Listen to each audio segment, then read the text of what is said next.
عبدالوهاب پوښتنه کوي چې جهل په ایمان یا په جز د ایمان کفر دی او که یا؟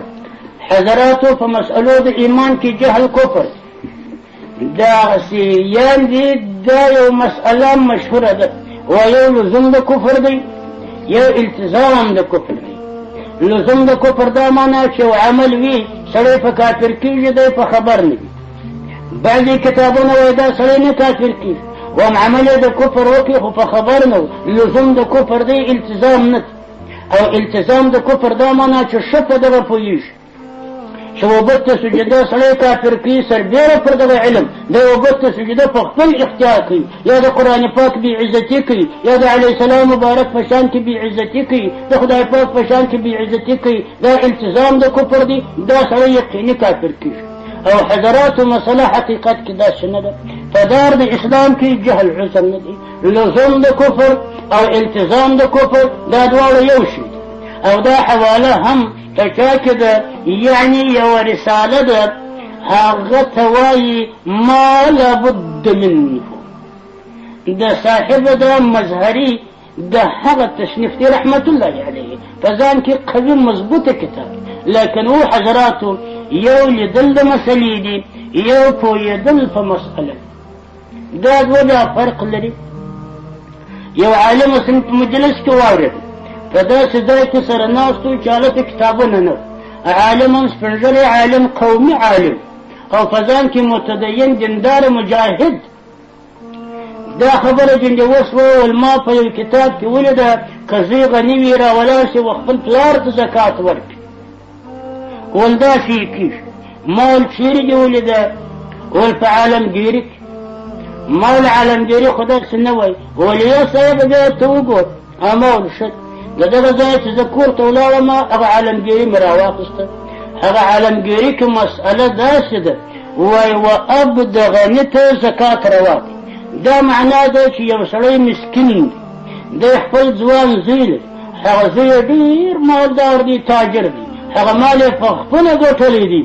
دغه مسکین پلار چې د غني سړي پلار دی و دغه مسکین ته که یو بل څوک راولاړ شي خپل زکات ورکړي و د غني و پلار ته زکات د بل چا روا دی. ولې علت دا دی چې پلار د زوی په مال نه غني کېږي. پلار تنها د نفقې و د ډوډۍ حق لري بالابد حق په مال کې د زوی نه لري. نو مال د زوی دی پلار یې مسکین دی زوی یې غني دی که یو اجنبي بېګانه سړی بل څوک راولاړ شي د دغه غني هلک و پلار ته چې پلار یې مسکین و خپل زکات ورکړي داسې یې کېږي. ډول که زوی و پلار ته زکات ورکړي دا څونه فرق پیدا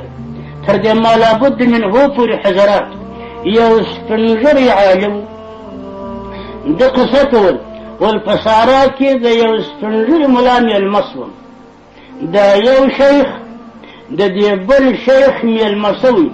په سارا دا مېلمه عالم دی ملا نو ول هلته چې کښېناستو ماښام چې ډوډۍ راوړه هغه یې پچه پخ کړه نو پچره خو پر ملا باندې بیا پر سپین ږیري پر بوډا او پر زاړه خو نه لګېږي. دا مېلمه ګډ دی وایي و ما ته عذر وکړي دې دغه صاحبي خانه دا کوروالا سپین ږیري عالم ما ته عذر کاوه ول صاحبه دا پچره ډوډۍ زما خشم نه ده او نه راباندې لګېږي اما هغه بله ورځ مې په کتاب کې ولیده ول خمیره ډوډۍ حرامه ده سړی بې خوري. نو ژر عالم کوروالا مې خبره کړه چې پام کوه بیا خمیره ډوډۍ پخه نه کړي. نو د هغه وخته سه اوس موږ پچره پخو دا سپین ږیری عالم دا مېلمه دی وایي زه حیران پاتې شوم چې دا مسله خو تر اوسه موږ نه وه لیدلې ده چیرې لیدلې ول ما ورته ویل دا مسله څه شي کې وایي چیرې وایي ول په ما لابد منه کې وایي هغه فارسي رساله ده او ډېره ټینګه رساله ده مسلې ډېرې محکمه مسله ول ما ول هغه د لیست ولو هغه د په سرتاح کې یشه ما ول ترې راوه هغه کتاب چې راواخیستی ما لابد منه په هغه کې لیکلې وه ول خمر حرام است خمر شراب ولې حضراتو دا کوروالا عالم سپین ږیري ترجمه یې په خمیره ډوډۍ کړې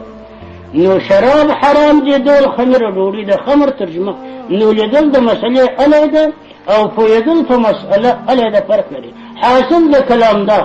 یا شک په مسلو د ایمان کې، جهل په مسلو د ایمان کې، او دا لزوم د کفر، التزام د کفر حضراتو، دا بلا فرق دی. په مسلو د ایمان هر سړی مکلف دی چې ځان به پوه کوي. کافر اوله درجه مکلف دی په ایمان. ایمان به دی پېژني، ایمان به راوړي، حق به مني. او مسلمان خو د هغه معنا مؤمن چې دا به حق پېژندلی وي، بیا به یې منلی وي. والسلام.